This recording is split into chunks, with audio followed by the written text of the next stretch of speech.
8:31, continuamos en Radio Análisis, iniciando inmediatamente nuestro panel de conversación y le damos la palabra a la editora general de nuestro departamento de prensa, Monserrate Rolano. Buenos días, Monserrate. Buenos días, ¿cómo estás?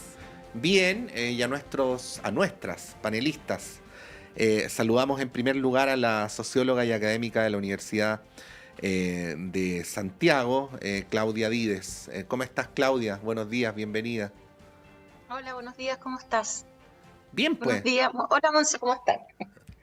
Acá estamos, como día lunes. Sí, ahora que te Sí, veo me doy cuenta que ahí. estamos en otoño, porque una de las cosas que caracterizaban tus apariciones en el Era panel era que te entraba el sol por la ventana, y ahora Sí, está está totalmente oscurito. oscuro ya. Sí, Sí, sí. sí, totalmente oscuro, sí.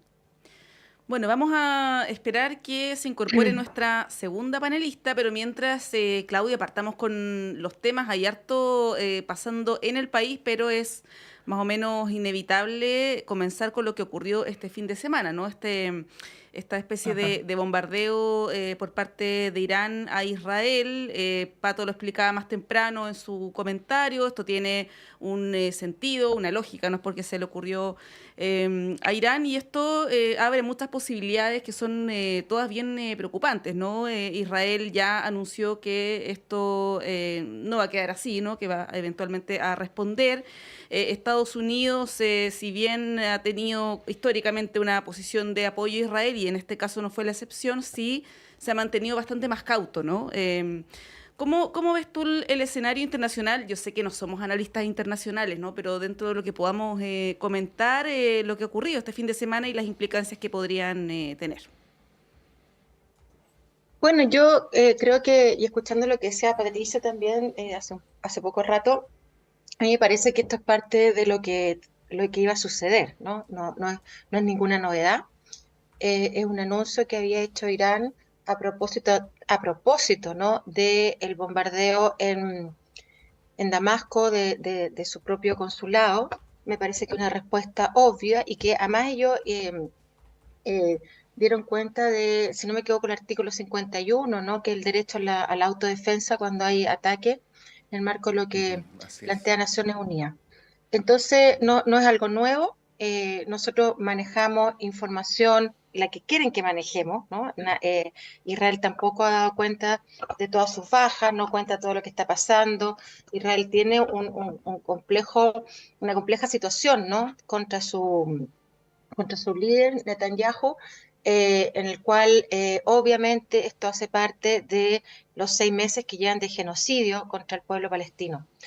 Eh, Nadie podría estar de acuerdo, por supuesto, con que se bombardee en ningún lado, creo que es una cuestión básica, pero que hay una respuesta frente a una situación que no solamente desde hace 6 meses. Ustedes saben que este es un conflicto desde el año 48 con la ocupación del Estado de Israel en el territorio palestino.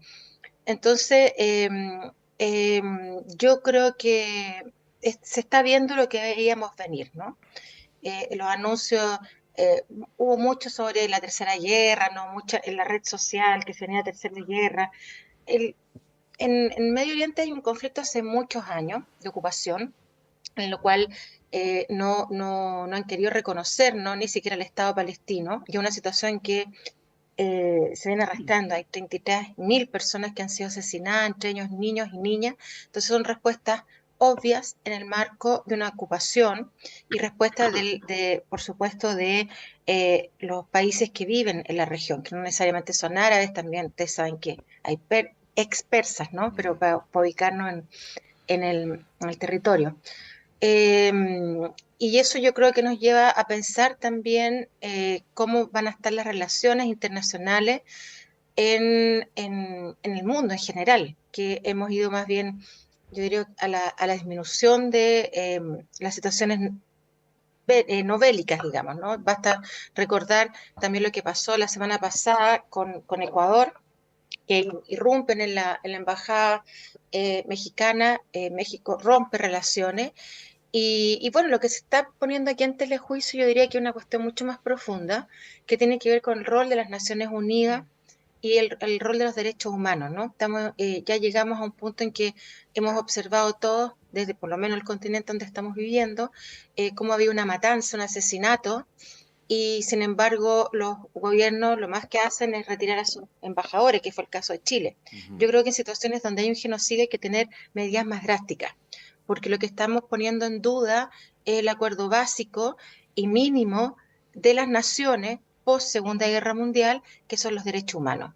Y aquí lo que está en juicio es eso, ¿no? Está en juicio la imposibilidad de los países que tienen para llegar a acuerdos, para respetar sus propios acuerdos y los acuerdos que han llegado, que han tomado, ¿no? Y eso me parece que es grave, ¿no? En América Latina, ya como les decía, hemos visto algunas situaciones y si uno mira todo el largo proceso de estos últimos 6 meses, el derecho internacional, cuando hay países como Sudáfrica que velan por la justicia, ¿no? Y por el territorio de los palestinos, hoy día la primera ministra es amenazada también, ¿no? La primera ministra de Sudáfrica.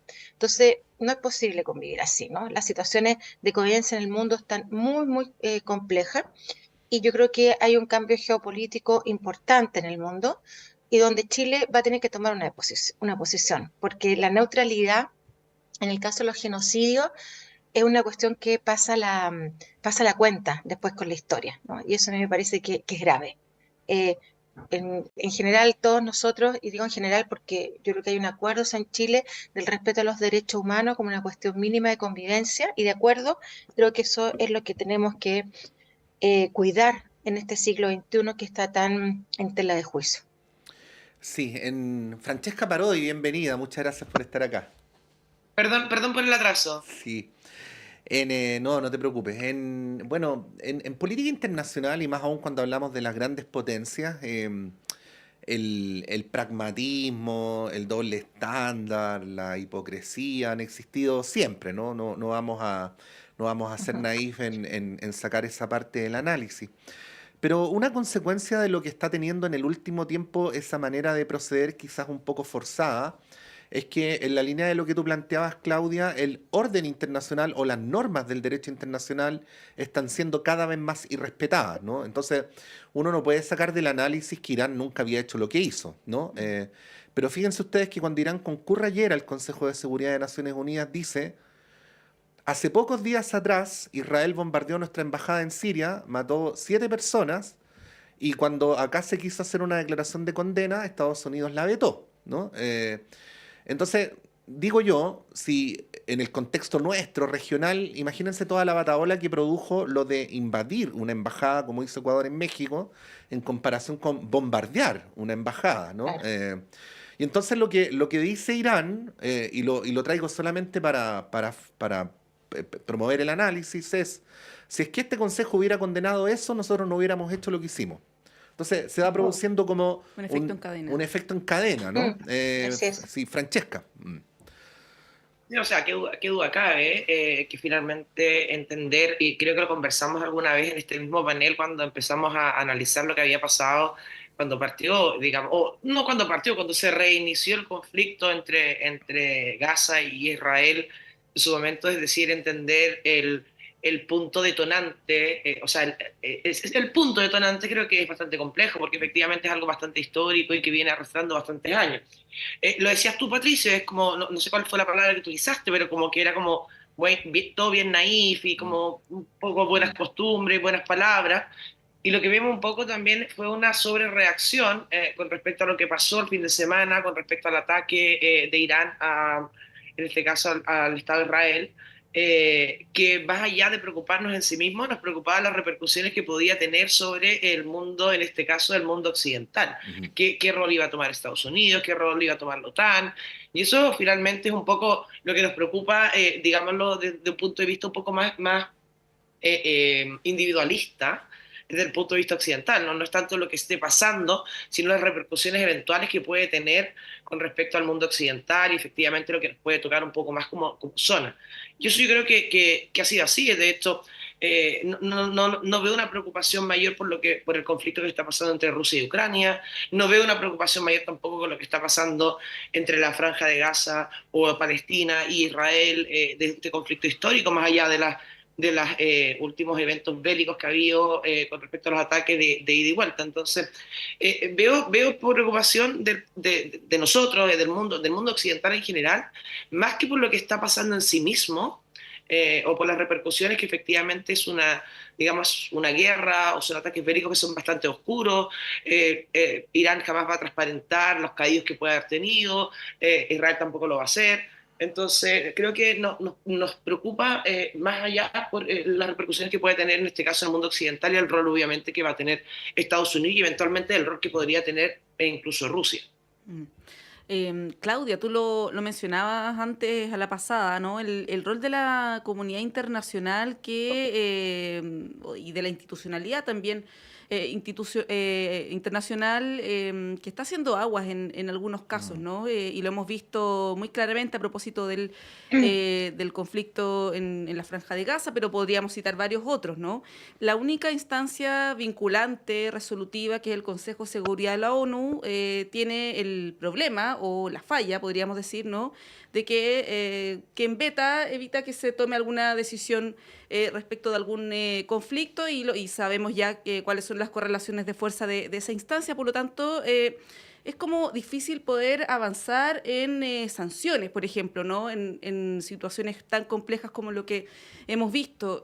Hay quienes han planteado hace un tiempo que se debiera reformar la institucionalidad a nivel internacional, particularmente en el caso de Naciones Unidas. ¿Tú cómo ves esa posibilidad o qué salida le ves? Porque eventualmente lo que vamos a ver en las próximas semanas y no días es una respuesta de Israel, ¿no? Y ante eso, bueno, sabemos que una instancia como el Consejo de Seguridad, con el apoyo de Estados Unidos, ¿no?, y el mismo voto de Israel, probablemente vaya a quedar en un statu quo donde no vaya a haber mucho cambio. ¿Cómo ves tú esa situación, particularmente en ese caso, ¿no?, del conflicto en Oriente Medio? Como digo, podríamos citar varios otros a nivel internacional. Sí, claro, sí, la conversación va a estar puesta en ese conflicto porque es el que tenemos hoy día, ¿no?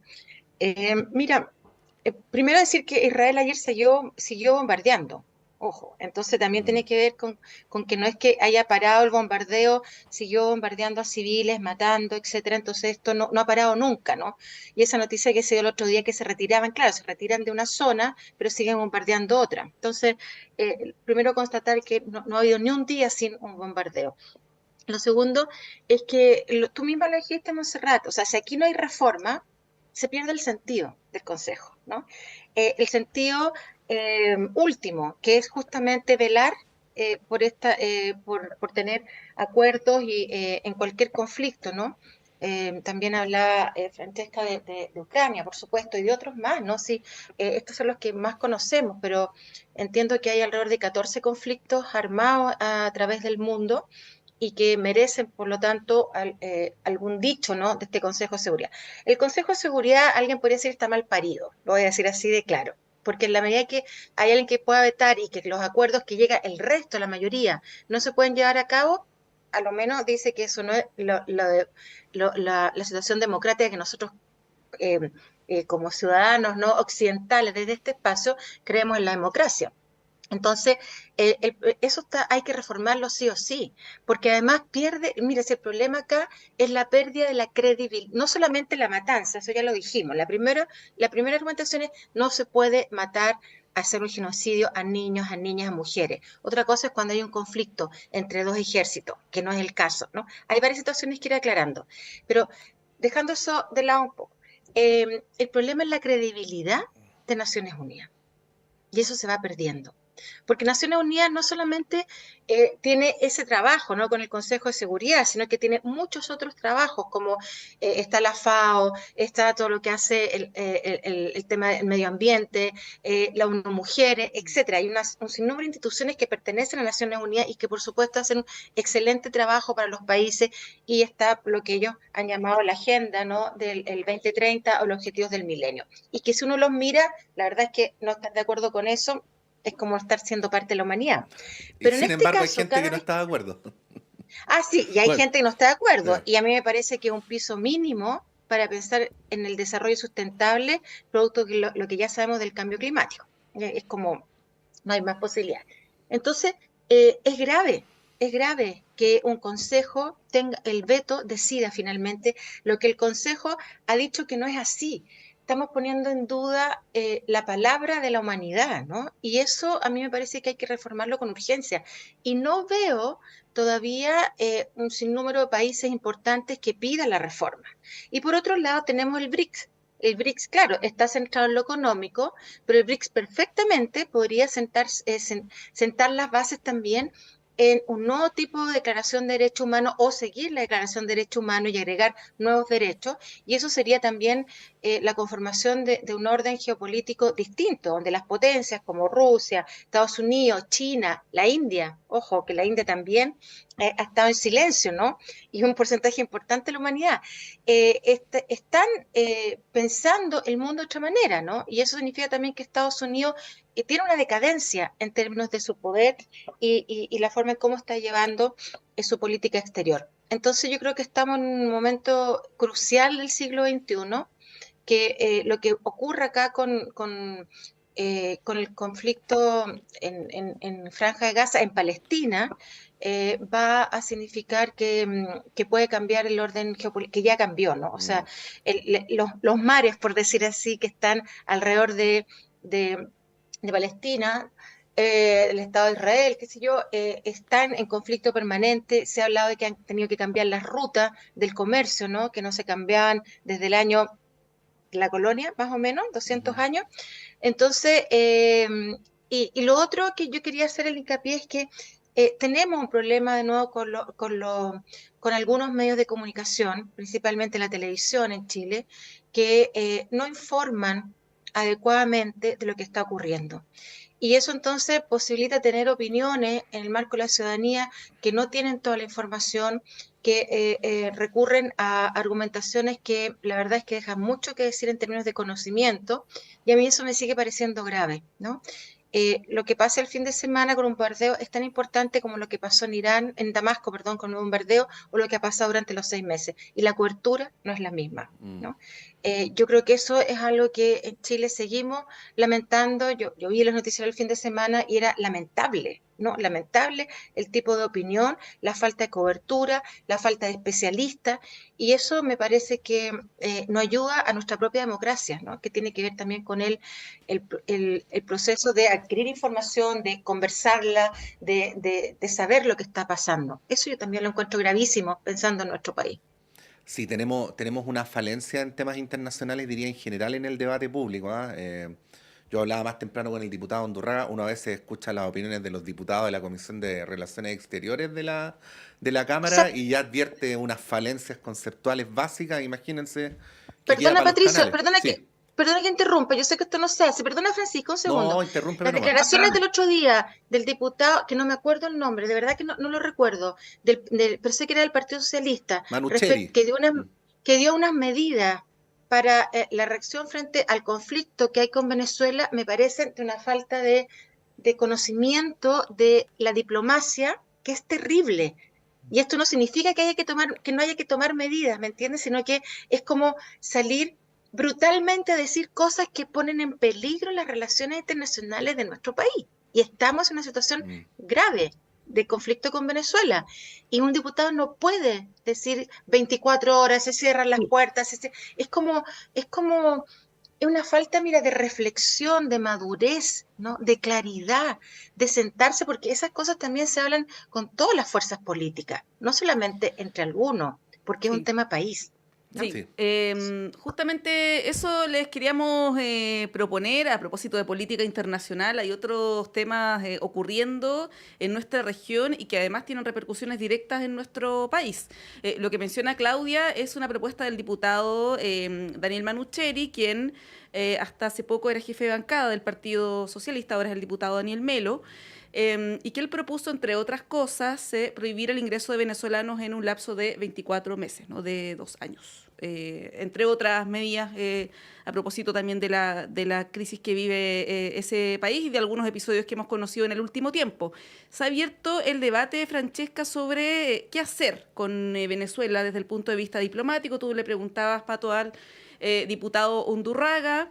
que él planteaba un poco la línea de lo que ha sido Sí. la mayoría del espectro político, salvo algunas excepciones, que las voy a mencionar. Por ejemplo, la alcaldesa Evelyn Matei y futura candidata presidencial, ella planteó que había que romper relaciones eventualmente con Venezuela. Lo han hecho también ex ministros de Relaciones Exteriores, como el ex ministro Ignacio Walker, ¿no? Que Que ha sido más planteó bien la excepción, ¿no? que ha sido más bien la excepción. En el mundo de la derecha también ha habido quienes han señalado que esto no se debe considerar por ningún motivo.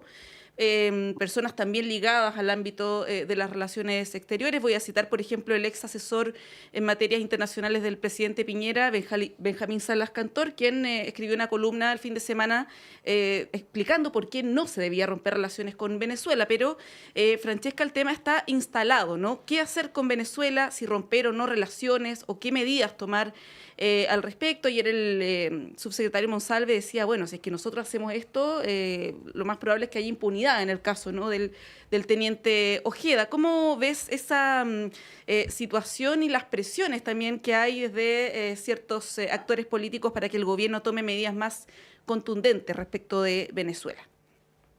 A ver, brevemente, retomando un poquito lo que decía Claudia con respecto a la información y los medios de comunicación, yo soy una defensora siempre de los medios de comunicación.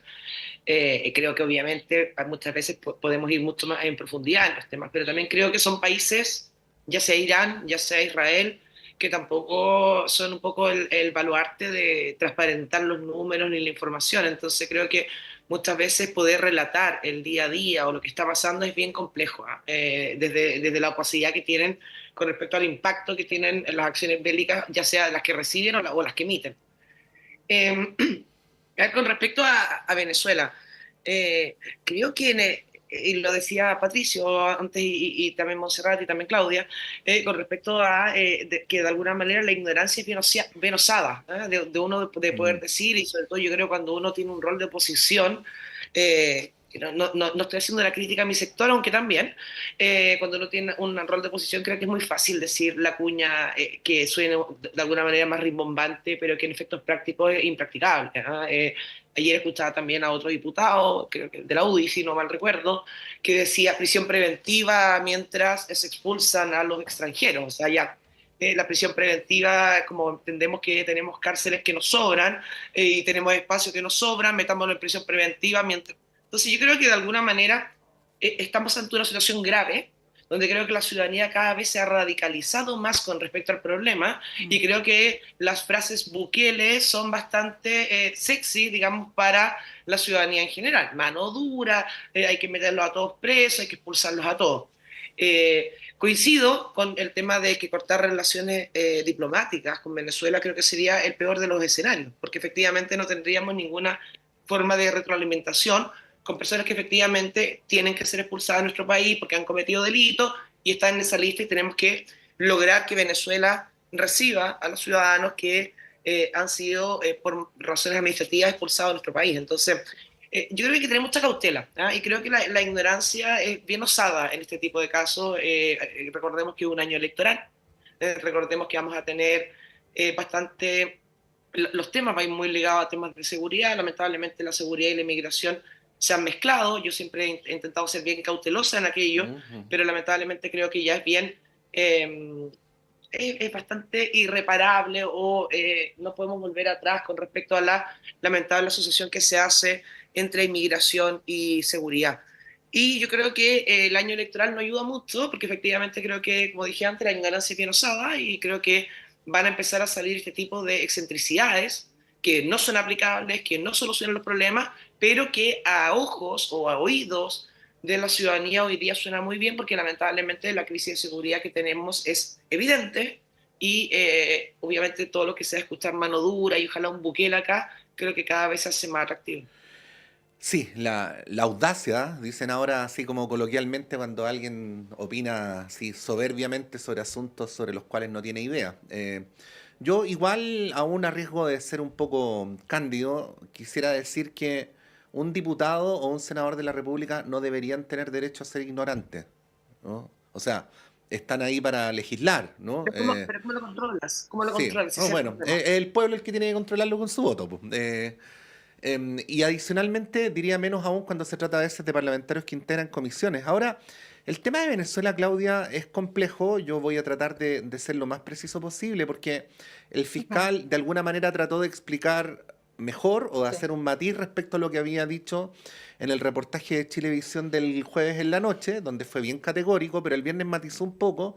Y lo que él dice es que la única tesis que está en pie es la del móvil político. Eso es lo que dice, Claro, que se descartaron las otras en el porque se fondo. descartaron las otras, pero no hay ningún indicio de alguien que le haya ordenado a algún otro en algún lugar específico cometer el crimen, ¿no? Por lo tanto, lo que hay que decir es lo que estoy diciendo yo, nada menos, por cierto, pero nada más tampoco, ¿no?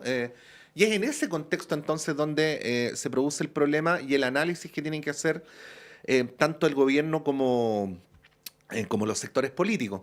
Y ahí quería preguntarte cómo lo ves, porque efectivamente estamos en una encrucijada, ¿no? O sea, tenemos la situación con Venezuela, que además la gente que está tratando de pensar esto desde una perspectiva más general viene hace tiempo diciendo que esto debe ser abordado regionalmente, que los gobiernos deberían ser capaces de sobreponerse a sus legítimas diferencias políticas e ideológicas, pero bueno, si bien esta es una región del mundo donde no hay mucha guerra, por el otro lado uno ve una inmadurez general en que muchas veces las alianzas van cambiando dependiendo de si el gobierno de al lado es más cercano o es más lejano políticamente a mí, cuando se deberían sobreponer ciertas necesidades de Estado regionales importantes. Ahí te quería preguntar cómo lo ves, porque además tenemos un continente que políticamente está en un momento de mucha contradicción, ¿no? Con gobiernos nuevos en algunos países, con gobiernos cuestionados en otros y así sucesivamente. Mm. Sí, bueno, yo creo que hay varias cosas. Francesca había dicho, bueno, que ella también defendía los medios de comunicación. Yo creo que todos defendemos los medios de comunicación. El punto, que para tomar la discusión que habíamos quedado antes, el punto es cómo transmiten, ¿no?, los medios de comunicación información tan relevante como tiene que ver con lo que estamos hablando, que es muy distinto a lo que hacemos acá en Radio Universidad de Chile, ¿no? A lo que hacen en los matinales, donde levantan un caso, lo sobreexponen, y la verdad es que las personas que están en los matinales dejan mucho que desear, igual que algunos diputados, respecto al conocimiento sobre lo que están tratando. Lo segundo es que también, y a propósito de lo que decías, Patricio, de lo que había dicho el fiscal, ¿no? Y cómo uno, lo que dice el viernes, después cómo cambia el otro día, que no es que cambie, sino que la pregunta es, ¿qué, ¿qué escuchamos? ¿Qué queremos escuchar? ¿No? Porque el fiscal fue bastante claro. Entonces, también hay una comprensión, una falta de comprensión lectora cuando lees y, por supuesto, auditiva cuando estás escuchando. Y eso significa que hay que tener mesura cuando alguien está dando una opinión y en comprenderla y entenderla y no salir inmediatamente con, por supuesto, la reacción, ¿no? Una sobrereacción. ¿Y por qué digo esto? A propósito de uno escucha lo que quiere escuchar, ¿no? Porque el problema de Venezuela, y más bien el problema de las migraciones, ¿no?, es una temática que no viene desde este gobierno ni tampoco del anterior, tampoco de Piñera, sino que desde antes. Nosotros estamos en una fase de las migraciones que es distinta a cuando entraban las personas de Perú, ¿no? Ha ido cambiando, y eso tiene que ver con el crecimiento de nuestro país y con que daba mejores expectativas para las personas, ¿no?, para vivir, y personas que venían o por razones económicas o razones políticas venían a Chile. Entonces, las políticas públicas, las políticas que tienen que ser de Estado y no de gobierno de turno, no fueron adecuadas para el tema de las migraciones durante los últimos 3, 4 gobiernos. Y eso me parece que, digo, no es la única explicación, por supuesto, pero sí me parece que hay muchas de las políticas que se hacen en los gobiernos que son políticas de parche, que son una especie de paliativo, y no se piensan en políticas de Estado. Las políticas, el tema de las migraciones no es un tema nuevo. O sea, tenemos todo lo que sucedió en Estados Unidos con México, un tema que conocemos súper bien, ¿no? Entonces, ahí me parece que las personas que han ido asumiendo los cargos, distintos cargos, ¿no?, por el tema de migraciones, hasta ahora el servicio actual, no han sido las políticas adecuadas. Y eso es por no pensar las políticas como políticas de Estado. Y tenemos muchos casos en Chile. Entonces, ¿qué hay? Sobre reacción. Entonces, pongamos militares en la frontera, saquemos los militares, mandemos especies de comisiones a Arica, ¿no? Cuando sabemos que se está entrando por otros lugares también. Chile, claro, nuestra frontera es larga y extensa y tiene muchos pasos que no están habilitados y que por ahí se pueden dar. Entonces, falta políticas de Estado, no hay. Tenemos solamente paliativos, cuestiones específicas. Por ejemplo, si digo porque yo trabajé en un proyecto de Naciones Unidas con el tema en Bachelet 1, con el tema de migraciones, y ya veíamos que hay una reacción del gobierno frente a las mujeres embarazadas, en este caso eran bolivianas, peruanas, y se saca el decreto que lo saca la presidencia. Bachelet en este caso, presidenta Bachelet. Y resulta que es un decreto, pero no es pensar el problema de migraciones en Chile. Entonces, ¿y por qué? Porque llegaba mujer embarazada, y si una mujer está embarazada de 6, 7, 8 meses, obviamente el Estado se tiene que hacer cargo, no puede parir en la calle sola, ¿no? Entonces, y así tenemos muchos ejemplos de medidas específicas que han habido para las políticas de migrantes. Yo todavía estoy esperando la política general. Entonces, cuando leo la política del actual gobierno, claro, los principios generales, totalmente de acuerdo, pero cómo eso se traslada a la práctica. Y lo que decía Francesca, claro, el problema es que se nos mezcla con el tema de seguridad, y no se nos mezcla porque hay una condición de xenofobia y de racismo en Chile que tenemos como chilenos y chilenas, ¿no? Eso también es una temática que entonces habrá que tratarla en los colegios, en donde la gente se está formando. Pero también, por otro lado, tenemos que hay delincuentes que han sido de ciertas nacionalidades, y entonces ahí se empieza a mezclar todo. Y cuando se mezcla todo, nos pasa lo que nos está pasando. Y yo creo que este gobierno también ha hecho lo que es posible con seguridad. Trabajar el tema de seguridad en el marco del narcotráfico es muy difícil. Basta conocer los casos de México, el narcoestado, basta conocer el caso de Colombia, el narcoestado. Y Chile sí se convirtió en eso. Y muchos de nosotros, intelectuales, académicos, como nos quieran llamar, lo hemos venido diciendo hace muchos años. Aquí el tema del narcotráfico se está metiendo en el Estado de Chile. Entonces, como ven, son varias temáticas que tenemos, ni siquiera temáticas, problemáticas que tenemos y que no han sido, como dicen los políticos, adecuadamente tratadas con altura de mira. Más bien es una guerra de guerrillas, ¿no? Quien dice la cosa más importante, sobre todo en el marco de las municipales, quien dice que va a combatir con mayor fuerza la delincuencia, y nada. Sí, y eso me parece que nos está llevando a lo de hoy día, que es lamentable. Bueno, vamos a seguir comentando de este tema y sus derivadas a la vuelta de una pausa. Nos tenemos que ir rápidamente a una pausa cuando son las 9:04. Hacemos un breve alto y volvemos en unos minutos.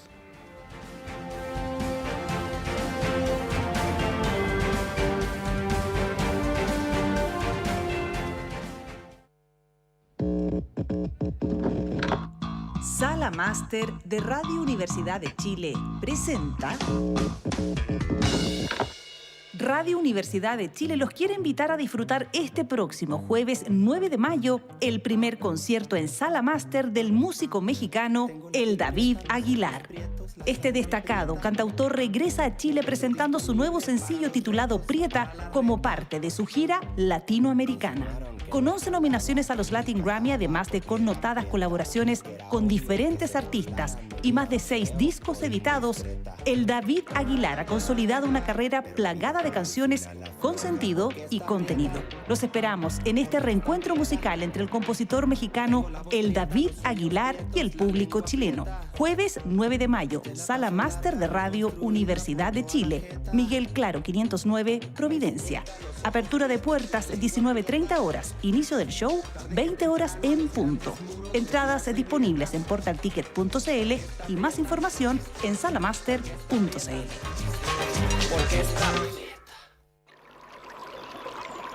Aguas Trayén o Cascada en Mapudungún es la mejor agua purificada con tecnología de última generación. Para más información, visite su página web www.aguastrayen.com.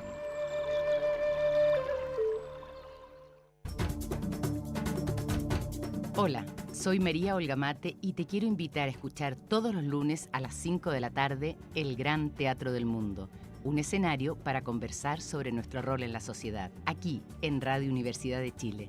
el 102.5 FM. Síguenos en nuestras redes. Te esperamos.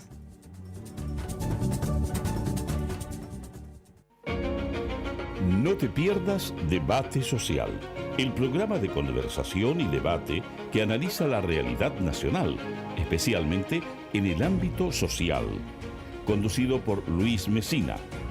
Viernes 16 horas en Radio Universidad de Chile, 102.5 FM, o visita radio.uchile.cl para participar en una discusión enriquecedora los viernes a las 16 horas. Acompáñanos y sé parte del diálogo que marca la diferencia.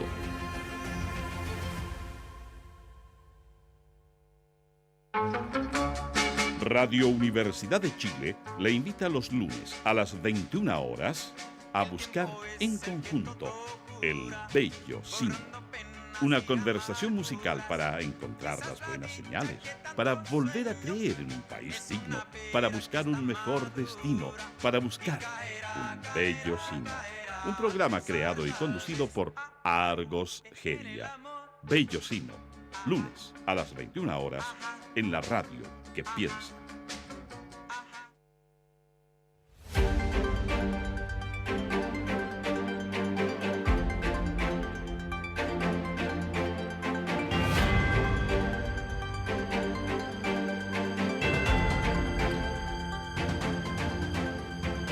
Ya, son las 9:07. Continuamos en Radio Análisis en esta mañana de día lunes. Estamos con Francesca Parodi, con Claudia Vives, con Montserrat Rolano, a través de la Radio Universidad de Chile, de la red de radios que piensan y de todas las frecuencias en el país de Uchile TV. Queríamos preguntarles sobre un aspecto bien puntual de la aparición, o me atrevería a decir, Monse, de la reaparición en los medios de comunicación de José Antonio Kast el pasado fin de semana, que tuvo dos patas. Hay una tercera y no la vi, ustedes me la agregan, pero yo por lo menos vi la entrevista en la tercera y la entrevista en Mesa Central, ¿no? Que fueron las dos apariciones. Y el eje, más allá de que igual Iván Valenzuela le preguntó por el... No quería contestar, pero le preguntó sobre el diputado siempre se me olvida el apellido, es muy difícil. Urritico Echea, ¿no? Sí, que renunció al partido, pero... Claro, pero el tema que él venía a poner era que había ido a El Salvador, que había recorrido las cárceles de Bukele y se expresó halagüeñamente de esto, ¿no? Fue portada de los diarios en la semana también. Fue portada de los diarios en la semana también. Yo pienso que es del tipo de temas donde hay que irse con cuidado. Esta cuestión prende. Yo conté que en los últimos meses había tenido la oportunidad de estar en Buenos Aires, por ejemplo, y ahí hay candidatos que dicen un Bukele para la Argentina, y parece que un Bukele para Chile también podría aprender. Los analistas vienen señalándolo también. Está dado el caldo de cultivo para un proyecto político de carácter populista que enarbole las banderas de la mano dura contra la delincuencia. Pero el tema de Bukele hay que tomárselo con harto cuidado, porque a propósito de los organismos internacionales, estos han sido muy claros y lapidarios respecto a lo que está ocurriendo ahí, ¿no? Entonces, la pregunta es bien concreta: si se puede combatir o no la delincuencia a cualquier precio, ¿no? Si se puede subordinar todo lo demás a un supuesto combate a la delincuencia. Yo creo que para no darse tanta vuelta, ese es el dilema, ¿no? Y por lo menos lo que trae José Antonio Kast a Chile es su idea de que este es un modelo que podría ser replicable, ¿no? Bueno, ¿cómo lo ven, Francesca? Y ¿sabes qué? Creo que conecta muy bien con lo que estábamos hablando anteriormente, que Claudia yo creo que muy, muy acertadamente decía.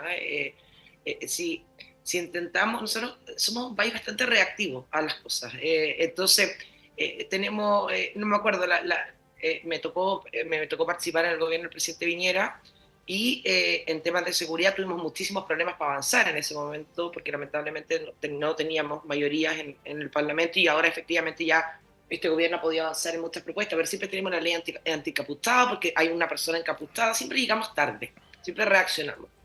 Y lo del tema de migraciones, que no lo quiero seguir vinculando a seguridad, pero lamentablemente creo que el daño ya está hecho, y pensamos en la inmigración desde el punto de vista más de seguridad que desde el punto de vista de oportunidades o de poder recibir a gente que viene a aportar al país. Y estoy muy de acuerdo, o sea, esto no es un tema político, digamos, ideológico, sino que es un tema de Estado, ¿no? En algún momento creo que romantizamos bastante la inmigración desde el punto de vista de podemos recibir a todo el mundo, que efectivamente creo que la política y es el país que quiero también, ¿no? Quiero un país de fronteras abiertas y de oportunidades para las personas que vengan a ayudar, a empujar el país hacia adelante. Pero lamentablemente la situación es otra. Y creo que más allá de que ya hay una nueva ley de migración, recordemos que la ley anterior creo que había sido redactada durante la dictadura, y la nueva ley de migraciones viene a poner un poco más de orden con sus luces y sombras, obviamente, pero creo que mientras no lo tomemos como un problema regional, creo que fallamos absolutamente en las medidas de control que podamos tener. O sea, una persona venezolana y pido disculpas por personificarlo, que lamentablemente han estado en los últimos días en los medios asociados muy a temas de seguridad, para que una persona llegue de Venezuela a Chile tiene que cruzar bastantes países, no es que venga un peruano, venga un argentino. Entonces, y ahí lamentablemente si no somos capaces de sentarnos a conversar con las personas que están en los países del lado, los países, hablo de Latinoamérica, particularmente de Sudamérica, donde obviamente tenemos diferencias políticas, Boric tendrá más diferencias con Argentina o será más amigo de Brasil, no sé, pero si no lo abordamos de manera global, creo que todas las medidas que tomemos como país con respecto al control de nuestra frontera, o incluso a las herramientas que podemos tener para que las personas puedan aportar al país, creo que siempre se nos van a quedar cortas si no trabajamos en conjunto. Con respecto a lo que tú mencionabas, Patricio, con respecto a la aparición de José Antonio Cast y la entrevista, él decía algo, yo creo que no se mojó mucho desde el punto de vista de qué tan aplicable para él es la solución Bukele, digamos, para nuestro país. Él dijo que había que mirar todo, yo creo que es verdad, hay que mirar la experiencia internacional, obviamente, pero creo que la experiencia internacional, si no viene de la mano de un plan regional, creo que de alguna manera siempre se nos van a quedar cortas. Yo no soy amiga de Bukele, no soy amiga de José Antonio Cast tampoco, pero sí creo que la situación, hay una sensación que creo que es legítima de descontrol absoluto. Y creo que eso te hace un caldo cultivo para los populismos de izquierda o de derecha. No creo que aquí haya una limitación. Entonces, a río revuelto, ganancia y pescadores. Entonces, mientras tengan las ideas, y creo que pasa mucho también hoy día en el Congreso, lo hablamos al principio, estas soluciones de, oye, expulsemos a todos y los que estén en vía de expulsión no le hemos expulsado, la metemos en prisión preventiva, como si la prisión preventiva fueran hoteles que estuvieran vacíos para poder recibir a las personas por mientras las expulsamos. Entonces, creo que de alguna manera las excentricidades, a falta de Estado, de alguna manera van agarrando fuerza y lamentablemente podemos tener un escenario de una elección presidencial que termine radicalizándose en que dice la barbaridad más grande con respecto a... o sea, no me extrañaría, y voy a ser bien fatalista, la verdad, no me extrañaría un candidato presidencial que hablara la pena de muerte, por ejemplo. No me extrañaría. Entonces, y creo que cuando el Estado falla, estas cosas como más populistas, más de quién dice la atrocidad más grande, gana fuerza, porque efectivamente hay una ciudadanía que está desesperada, que ve finalmente cómo la delincuencia va ganando terreno y que lamentablemente las medidas que toma el Estado no están a la altura, obviamente, de las necesidades que tenemos desde el punto de vista, obviamente, cada uno con sus diferencias. Pero creo que lamentablemente el caldo cultivo está y creo que lamentablemente cada vez, o sea, yo ahora veo, por ejemplo, diputados, por ejemplo, el Partido Socialista, no recuerdo el nombre, pero que fue presidente de la Cámara, no recuerdo el nombre, que tú lo escuchas hablar y es, bueno, una persona que perfectamente tú podrías poner en partidos más de derecha, más populista, de decir medidas Quizás que te son estás un poco... refiriendo a Manucheri. No, me estoy refiriendo a uno que fue presidente de la Cámara. Raúl Soto puede ser, pero él es PPD. Soto. Soto. PPD, Soto, perdón, sí, PPD, sí. Efectivamente, y tú lo escuchas hablar de repente con medidas que son bastante más ligadas, digamos, digamos, retóricamente a partidos más de derecha. Entonces, ver eso te habla de alguna manera de una desesperación. Creo que en un año electoral nos va a hacer bastante daño el hecho de tener esta crisis de seguridad, porque creo que vamos a empezar a radicalizar el discurso, tanto a la izquierda como a la derecha, y vamos a terminar finalmente con candidatos presidenciales que pueden tender a populismo con respecto a temas de seguridad. Bueno, a propósito de lo que dice Francesca, esto ya ocurrió el año pasado. En julio del año pasado, la alcaldesa Matei, cuando todavía no era tan evidente su aspiración presidencial, no tanto como ahora, planteó o no descartó el tema de la pena de muerte. Se mostró favorable a esa posibilidad en el contexto de la crisis de seguridad. 7 de julio, eso fue en una entrevista a Canal 13, para ser ahí precisos. Ahora, Claudia, el tema de ofrecer soluciones simples a cuestiones complejas es algo que hemos visto los últimos años respecto de migración, de seguridad, de carabineros y un largo etcétera. Y la tentación, sobre todo en años electorales, es muy fuerte, ¿ah? Y no es algo que sea patrimonio de un solo sector, como decía Francesca. ¿Cómo ves eso, no? ¿Cómo ves que va evolucionando o involucionando el debate público respecto de estos temas? Lo ponemos a propósito del caso de Bukele, pero lo podríamos mencionar a raíz de otras cosas, lo que pasa, por ejemplo, con el general Yáñez, ¿no? Cuando hay parlamentarios que apuntan a la fiscalía, a que se inhabilite a un fiscal. ¿Cómo ves que va el debate político en este caso? Bueno, yo creo que es bien lamentable el debate político. Es de muy poca monta. Creo que es un debate político muy básico, muy ignorante, con poca preparación, con poca densidad cultural, en general en todos los sectores, ¿no? Y eso habla de cuál es la crisis, ¿no? Hoy día en el país, o las crisis que se van relacionando con las instituciones, y entonces vemos como durante 6 meses, por ejemplo, todo el estallido social, Carabineros de Chile baja profundamente su apoyo ciudadano, después sube, después vuelve a bajar, la PDI, y etcétera. Esas situaciones, si uno lo ve en términos de gráfico, ¿no? Que me saben los sociólogos, que mi fascinación, es que vamos así, con todas las instituciones. Entonces, ¿qué nos dice eso? Entre otras cosas, nos dice que primero hay una crisis profunda de las instituciones democráticas, y que hay sectores que luchan porque por supuesto que las instituciones no entren más de capa caída al mundo, ¿no? Y sin embargo, volvemos a lo mismo. Entonces yo creo que esta es una crisis muy profunda de hace por lo menos unos 10, 15 años, que se está hoy día, por supuesto, se acelera por lo que sucede en el mundo social, y que va a depender mucho de las voluntades políticas de los personajes, ¿no? Políticos que vayan habiendo, que algunos van a tener más legitimidad que otros. Fíjate que siempre hablamos el populismo, ¿no? Y el populismo siempre ha aparecido en la historia de los países, siempre ha estado. El punto, yo diría, es hoy día una ciudadanía que creo que está más alejada de la política partidaria. Es como cuando uno ve, no sé, cómo ocupan los diarios, ¿no? Páginas completas de todas las peleas entre los partidos para ver a qué candidato pone, si hacen primaria, si no hacen primaria. Digo, ya qué bueno que se están poniendo de acuerdo, pero no hay proyecto país en ninguna de esas coaliciones. No hay proyecto país. El proyecto país no son consignas. Las consignas sabemos perfectamente, ya las conocemos. No hay proyecto país. Y Chile hoy día carece de un proyecto. Estamos sujetando una democracia con palitos de fósforo, ¿no? Y cuando digo palitos de fósforo, porque lo hacen todos, ojo, todos los partidos.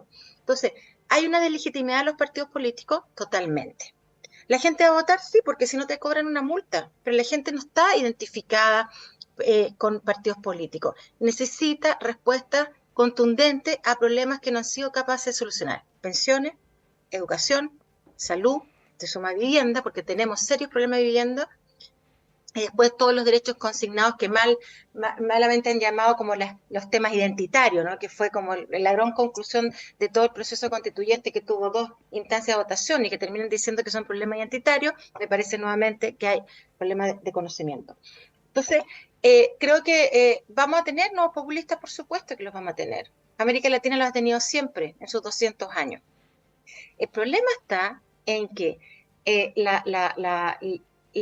a ver, yo insisto en que aquí hay un cambio de Estado, ¿no? Y no es el Estado del Estado benefactor subsidiario, que fue la discusión que también tuvimos en la Constitución, sino que hoy día hay un Estado narco, y hay que meterse con eso, hay que meterse duramente respecto a qué es lo que está pasando al interior del Estado, cuánto dinero se está moviendo en el Estado, qué pasa con las cuentas y los bancos, que por qué no se pueden mirar las cuentas de los políticos y las políticas. Hay un problema ahí serio. Entonces, va a depender de la cantidad de personas que tengamos de un pacto o de otro pacto que salgan en la Cámara de Diputados y en los senadores para ver si legislamos. Y como no hay mayoría, entonces seguimos y rondamos y podemos volver a lo mismo el próximo periodo de gobierno.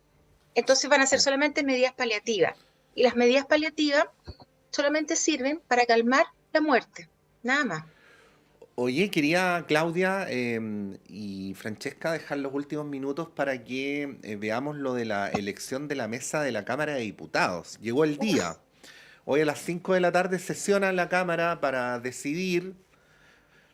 Me gustaría decirles que hay algo claro, pero es que no hay nada claro. O sea, yo hace un par de semanas, de hecho, me permití, entrevistando a Bárbara Figueroa, darle por descartada la opción de que el Partido Comunista presidiera la Cámara, y está todo tan desordenado que eso que ya estaba descartado parece que tampoco está descartado, ¿no? Entonces, en un escenario que da cuenta de todo lo que hemos hablado quizás durante este panel: dispersión, falta de respeto por la palabra empeñada, falta de argumentos consistentes. O sea, aquí ya no hay una disputa ni siquiera de proyectos políticos, sino me atrevería a decir como de asientos en la testera.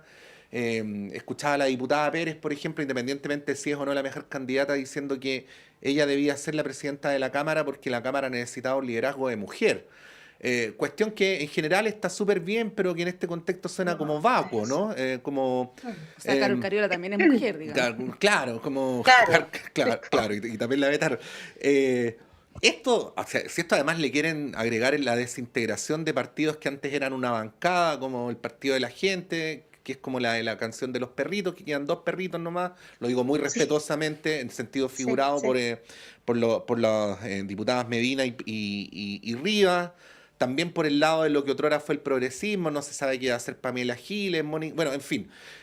Lo que va a ocurrir aparentemente es que esto se va a decidir por la voluntad de algunos individuos descolgados y no por la acción más consistente de las bancadas. Bueno, más allá del nombre, porque sobre el nombre no es mucho lo que podemos decir hasta ahora, quería preguntarles qué nos dice esta manera bien inédita o insólita en la que va a terminar siendo elegida la nueva mesa de la Cámara de Diputados. Francesca.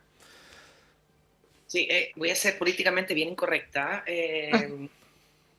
Primero que nada, yo creo que lo que está pasando con la mesa, independiente de las palabras empeñadas y lo que les vale la palabra empeñada con respecto a problemas que, más allá, yo entiendo el rol que tiene la mesa y es bien relevante, de hecho, el rol de la mesa no es superfluo. Pero finalmente lo que estamos viendo es disputas de poder y el gallito político de turno. Me pasan dos cosas con respecto al Congreso en general, más allá del particular de la elección de la mesa.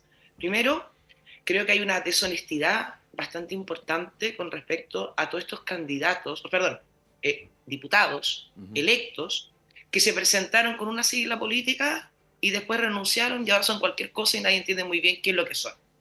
Esto sumado a una, para mí, hiperfragmentación que hay en el Congreso con respecto a muchos partidos, muchas cosas que nadie sabe muy bien qué es lo que votan y son poco predecibles. Y creo que la poca predecibilidad, en este caso en el Congreso, te genera también una inestabilidad con respecto a la confianza de los partidos políticos en general. Y ahí yo rescato de la segunda difunta constitución propuesta, que había el tema de el 5% para los partidos políticos, y te lo digo yo, que soy de Bópoli, quiero mucho de partido, pero con esa regla que 5% nosotros quedamos fuera también.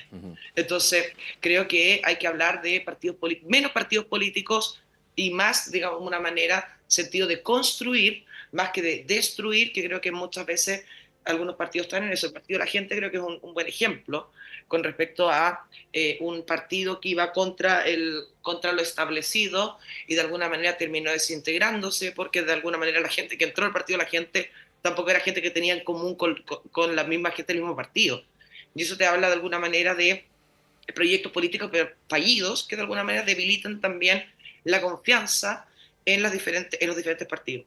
Entonces, más allá, obviamente, de lo que haya pasado hoy día, que cualquier cosa puede pasar, lamentablemente de la Cámara de Diputados no me espero mucho, te habla de alguna manera de gente que entró electa, que renunció a su partido. Me acuerdo casos, por ejemplo, como yo soy de Biobío, tengo la deformación ahí, pero por ejemplo el mismo diputado Rutico Echea salió electo por Renovación Nacional y entró a la Cámara y estaba en republicano. También pasó con Leonidas Romero también de Biobío, que salió electo por Renovación Nacional, los 2 días estaban republicanos también. Entonces creo que hay poca honestidad con respecto a quién es cada uno, y ahí creo que la difunta, no soy una viuda de la segunda constitución, de la segunda propuesta, pero creo que había temas importantes con respecto a fortalecer la democracia. Uno era el hecho del 5%, que creo que es el de para entender también partidos políticos que son más grandes, que de alguna manera son más confiables, te generan acuerdos. Y por otro lado también, creo que tenía también esa difunta constitución, era el tema de que aquella persona que renunciaba al partido político, siendo diputado o senador, perdía el escaño, y ese escaño era del partido político y no del diputado en sí mismo. Así que, entendiendo también cómo se eligen los diputados, que es una suma de fuerzas, porque no salen electos solos, no son como los alcaldes, sino que van en una lista y eso le va sumando, creo que sería de bastante honestidad de que aquellas personas que renuncian a los partidos políticos perdieran el escaño. Bueno, habría varios que deberían haber perdido su escaño bajo mirando esa aquí la lógica. lista, uy. Es bien larga. Pero si mira, mejor ejemplo te lo pongo. Mi partido, Evópoli, tendría 4 senadores. Hoy día tiene 2. Sí, pues está la senadora Carmen Gloria Aravena, que se pasó al Partido Republicano también. Y el senador Keitel, Y el que renunció. senador Keitel, sí. Claudia. Yo no sé si a la gente le importa mucho quién va a ser presidente o presidente de la Cámara. Y no lo digo como no estoy delegitimando lo que ha planteado Francesca, o sea, ella está en un partido político y habla de cuál es la situación. Y cuenta el relato, ¿no? Que no solamente ha pasado ahí, también pasa en otros partidos, se cambian, suben, bajan, y eso es por ausencia de proyecto político, ¿no?